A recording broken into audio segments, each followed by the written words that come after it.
Blog Talk Radio. Welcome to Last First Date Radio, featuring interviews with experts in dating, relating, and mating in midlife. And now, here's your host, Sandy Weiner. Well, hello and welcome. This is Sandy Weiner. It sounds like that intro is a little loud today, so I'm going to take care of that.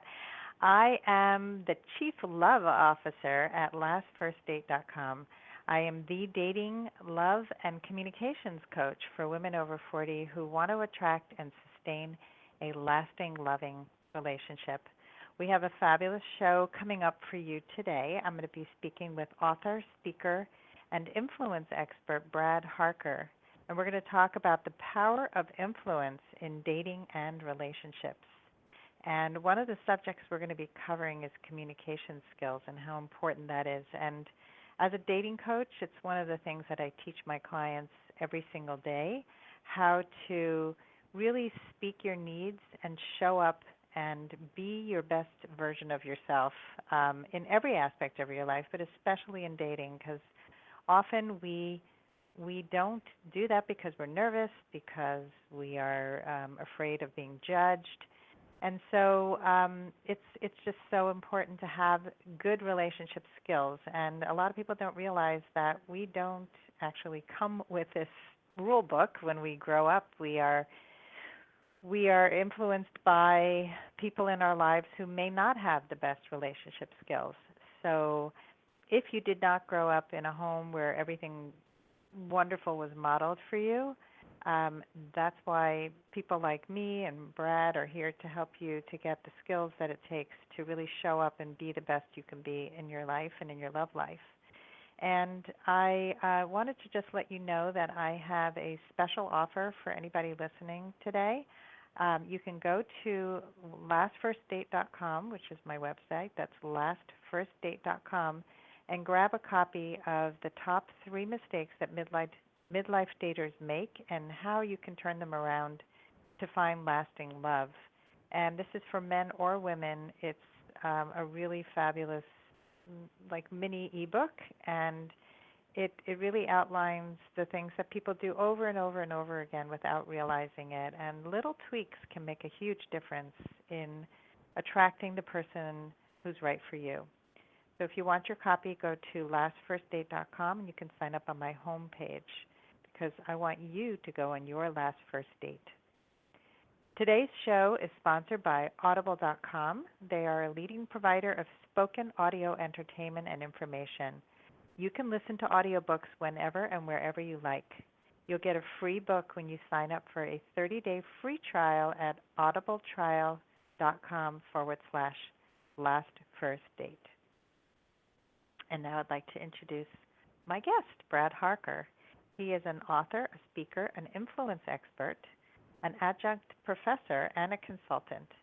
His creativity and passion for problem solving has fueled a robust entrepreneurial background that includes the creation of several companies and more than $250 million in sales. That's a nice amount of money. Brad's published book, The Laws of Influence, Mastering the Art of Sales, Leadership, and Change, has become the platform of his consulting company, foundersinc.com. Brad actively consults with professionals and organizations in the disciplines of sales, leadership, and influence. He lives in St. George, Utah with his wife and 3 kids, and you can learn more about him at bradharker.com. And he's calling in today from his vacation home in Montana. Welcome to the show, Brad. Thanks, Sandy. It's great to be here. Good to have you. So let's talk about influence in the context of dating and relationships. So what is important about influence? Or maybe start with defining what influence is. Let's start there. That's a great place to start. And what's interesting is how I came to this theory of influence. Influence has really become my hot button, my topic. And I have always been very entrepreneurial in my career. And what's interesting, though, is I've never really considered myself a very good entrepreneur. I've spent a lot of time in sales, but I've never really considered myself a great salesperson, which sounds a bit ironic. But what has been interesting about my career is I've always been really passionate about communication. And I've discovered that And regardless of what role I've played, or regardless of what successful people that I've observed and what they did, whether they were in sales, entrepreneurship, or um, any capacity, I've just discovered that they had this thing, this collection of habits, abilities, traits that what I started seeing as influence. Because everything that we do is a function of selling. You know, we sell ideas, we sell ourselves and our relationships, we sell products, we sell services. Regardless of what we do, there is some aspect of selling, and we'll call it influencing. And so I've really focused for the last 15 years on what are the things that we can do and what are the things that successful people do that facilitate this influence, this magnetism, this ability for them to just to get results, and whether it be in a relationship or a business.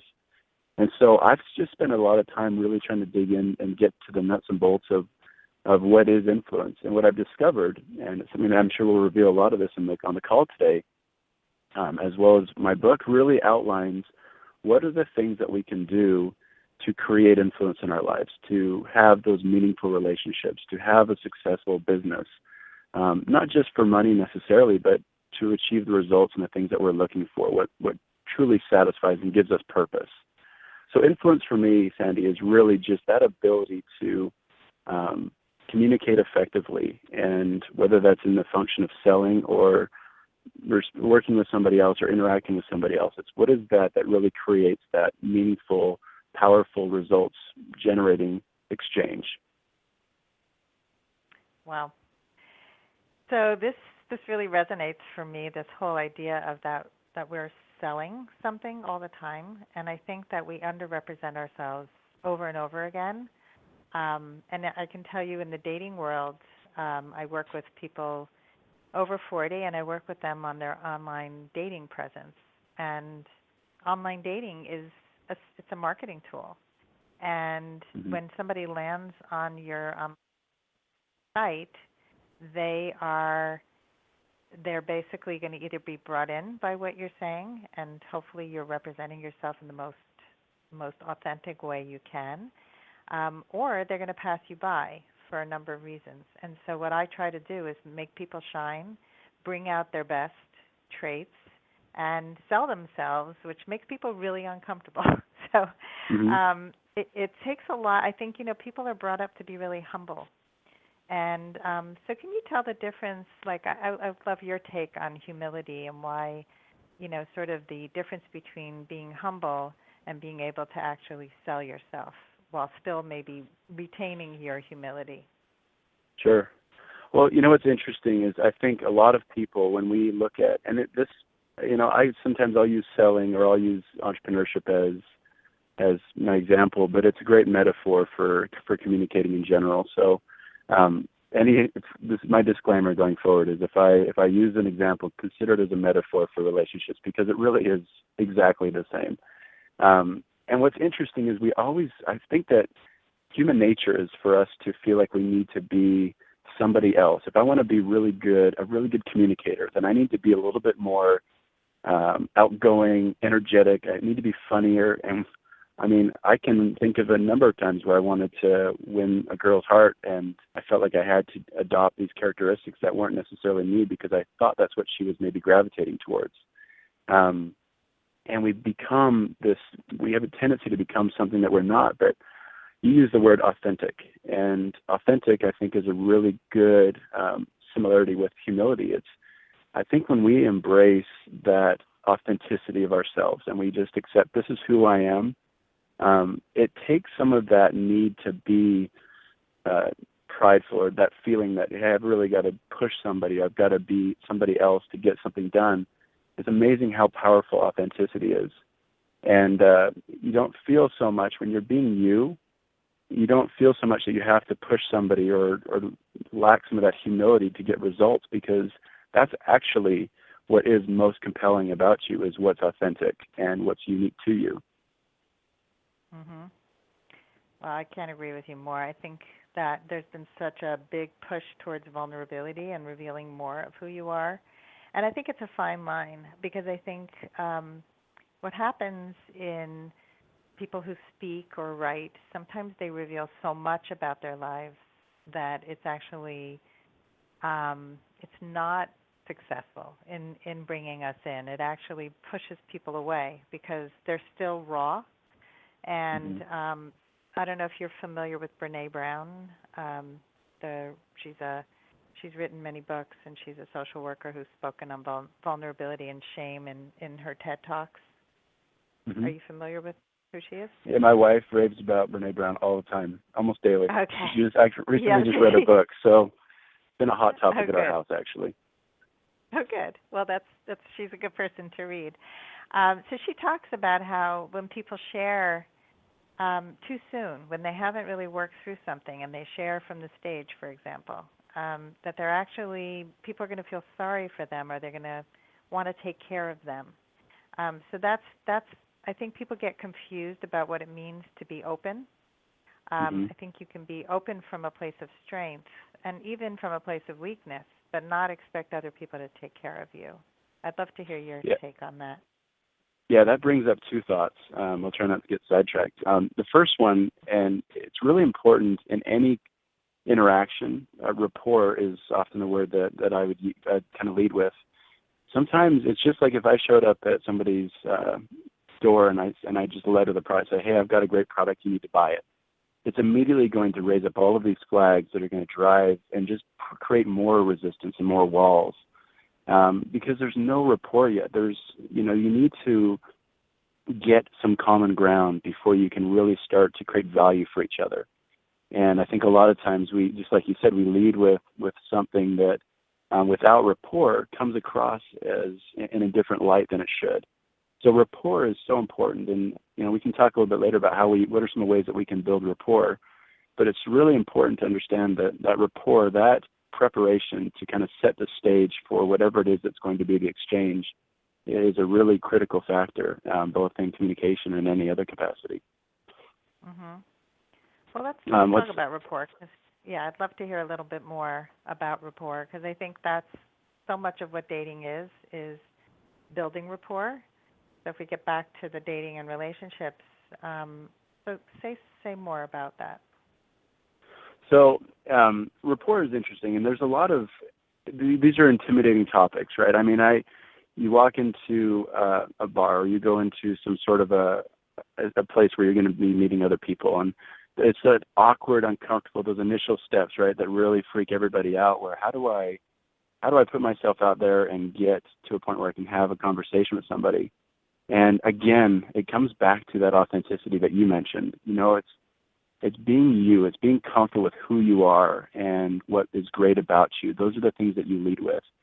But rapport is a really fascinating thing. Groups, it's really interesting. A lot of times I'll draw attention to this because you get up there and you start talking, and everybody's a bit uncomfortable. Everyone's trying to size up the speaker, and the speaker's trying to get comfortable with the audience and make sure that they're resonating with the message. And at some point, everybody forgets that they're in that moment. Everyone forgets that they're listening to a speaker, and they get engrossed in the story or engrossed in the message.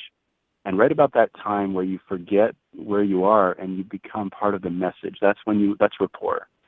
And rapport is such a powerful tool. And so when it comes to communicating in relationships, rapport is equally important. I can think of examples with my wife where we have a disagreement or we don't see eye to eye on something. And we come maybe in that moment we're both flustered or whatever, and the conversation, the communication isn't ideal. But the moment that we become humble, right, we, just like you were talking about earlier, we put the walls down and we really try to understand each other. And I try to see it from her point of view, and she tries to see it from my point of view. And we really get into that rapport. All of a sudden the conversation changes and we become part of the same team as opposed to two polar opposites that are trying to hold firm to our position. And so rapport in a relationship is really seeking to, I guess the way to facilitate it, Sandy, is really seeking to understand and relate to the person that you're communicating with.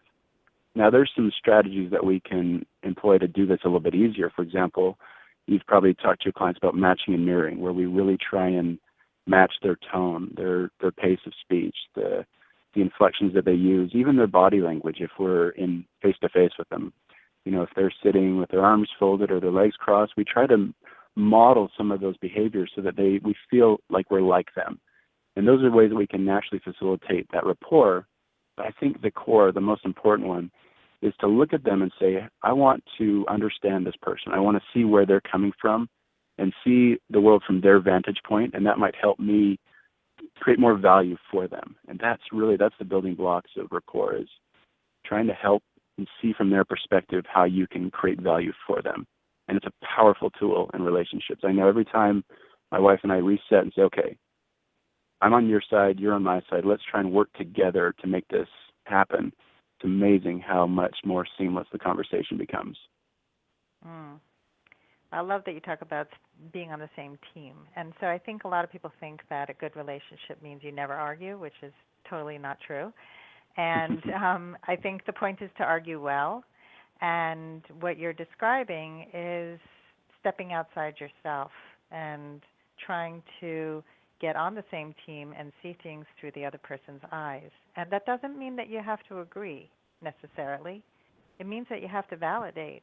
Wouldn't you say that that's kind of where you need to be in the end? That it's just about validating and letting the other person know that you heard them. Oh, it's so true. One of the biggest mistakes that I see a lot of my clients making in terms of communication and selling is forgetting to understand and discover the needs of their client or their customer or their partner. And, a lot of times we lead with what we want or what we think that they want. And we forget to take a few minutes and ask. And in the sales environment, this is a huge, huge misstep when you assume that your product is desired by everybody. And so you lead with all of the great features about your product. And this is no different than leading with all the great reasons for your argument or your position. And if you could just take a minute and say, stop everything and say, okay, what is my customer? What is my partner? What is this person that I'm communicating with? What are they looking for? What's important to them? And really discover what their needs are. And then just like you said, validate those needs. It's so much easier to create value and to resolve differences, to create value, to sell a product, because you're now basing what is valuable to them, and you match your argument or your position or your product to meet their demand, their desire, their need for value, and it changes everything. You don't have to have all this pressure about, are they going to like me, and what should I lead with? What are my best qualities, and what should I go out there and tell everybody that I do? Instead, take all that pressure off yourself and say, what is this person looking for? And ask some great questions. What is it that you're looking for in a relationship? What is it that you like about when you communicate with somebody? What are the things that you notice they do really well? And just start to dig into the things that they value most. And it'll be so amazing how quickly you'll be able to draw parallels and say, well, that's something that I do really well. And as you start aligning and focusing on what's valuable to them and validating that, then all of a sudden it becomes so much easier for you to feel confident in being who you are, focusing on the things that resonate between you. Mm-hmm. Yeah, and so this is such an important conversation because I don't know if you've heard of the rules books.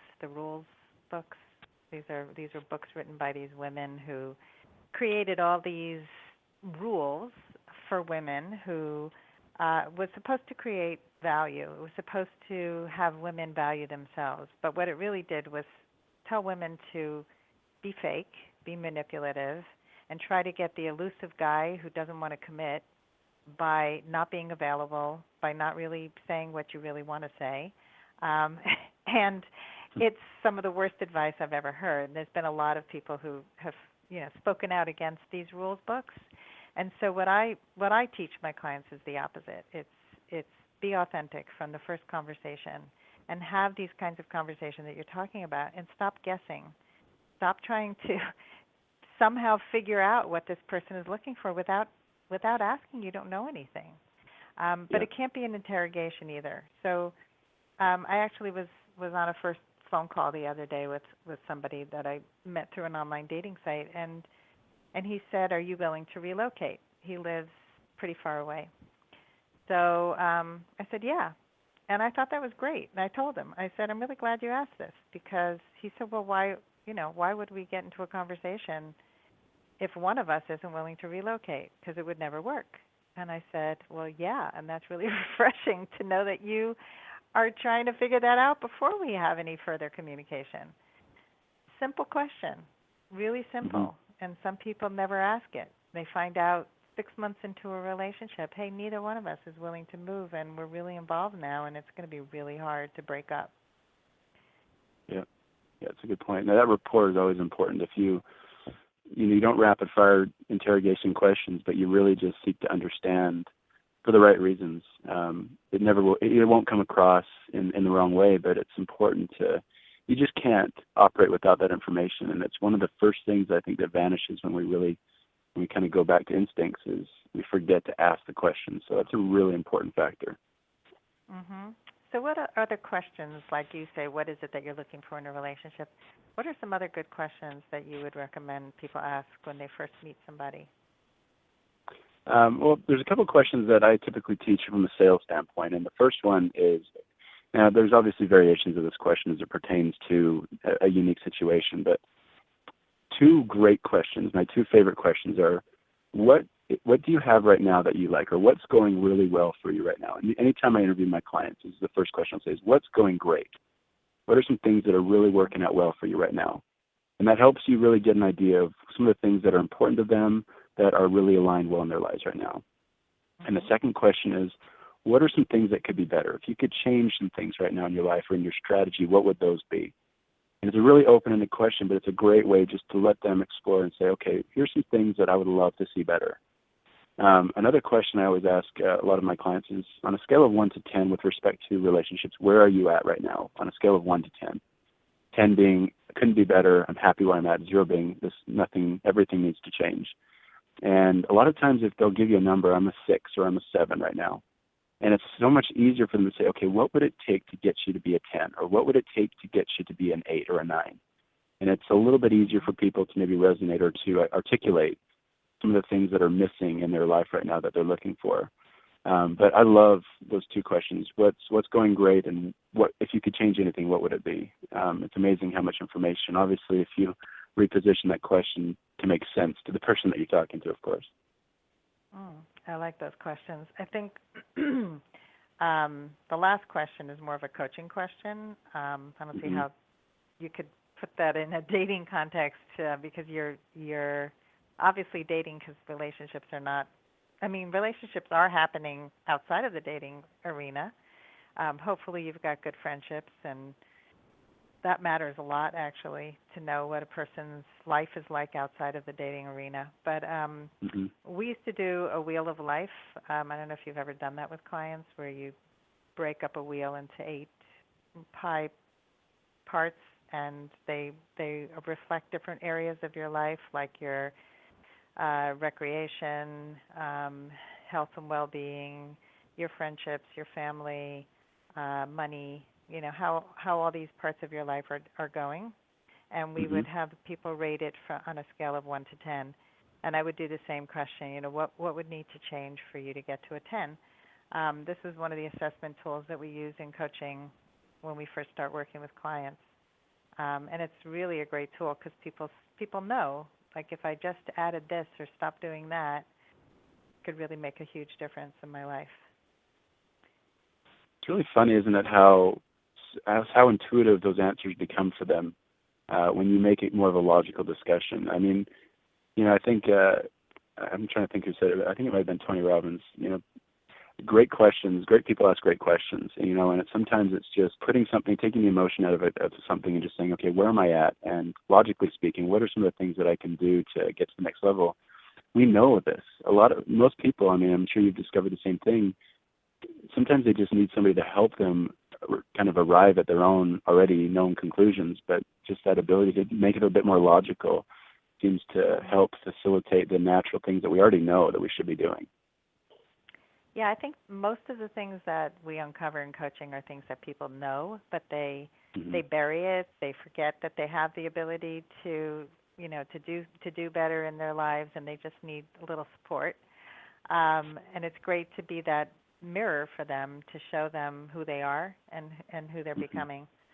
So let's talk about communication a little bit more, because I'm really immersed in this right now. I'm teaching a 4-week communication course to women about how to talk to men.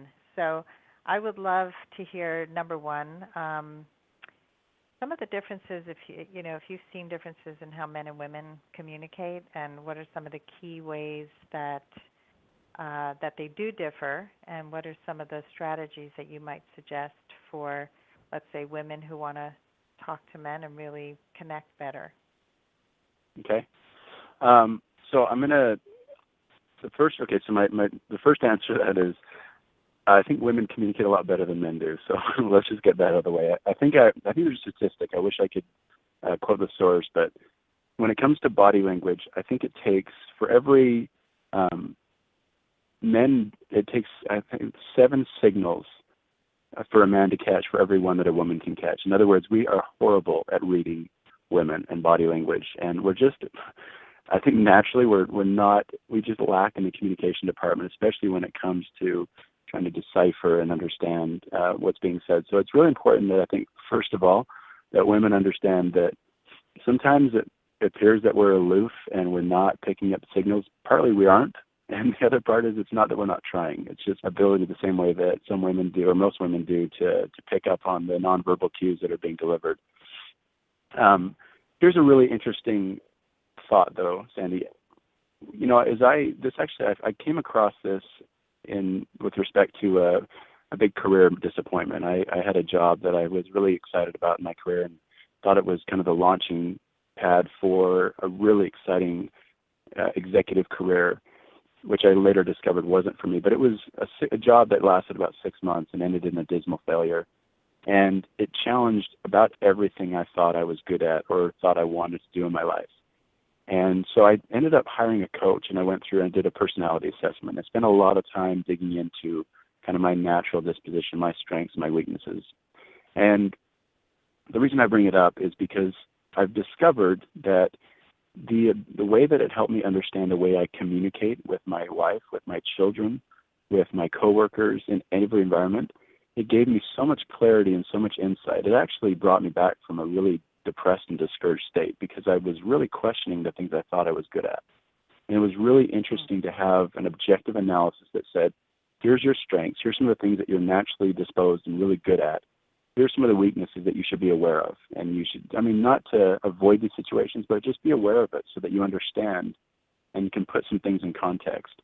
And I can't tell you how powerful that was for my relationship and my ability to communicate.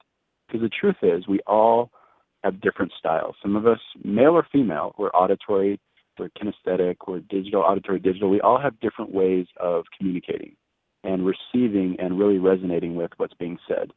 And so what I've discovered is the ability to understand how you communicate well is a really, really important factor. And so investing in a way to discover your personality, one that I endorse is Myers-Briggs.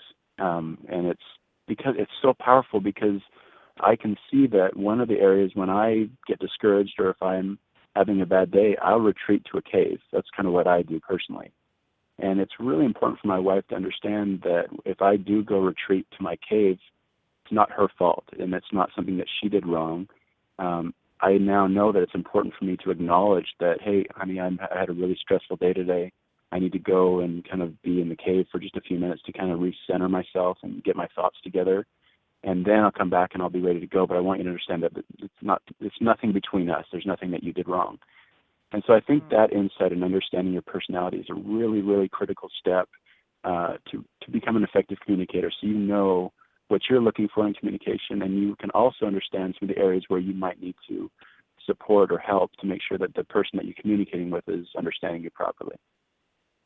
Excellent. These are fabulous tips, and I want to thank you so much for coming to the show today. Unfortunately, we're out of time, and people can find you at bradharper.com. Yep. Correct?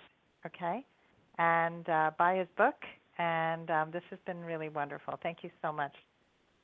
Thanks, Sandy. Appreciate the time. Okay. Thank you, everybody, for listening today, and I hope you all go in your last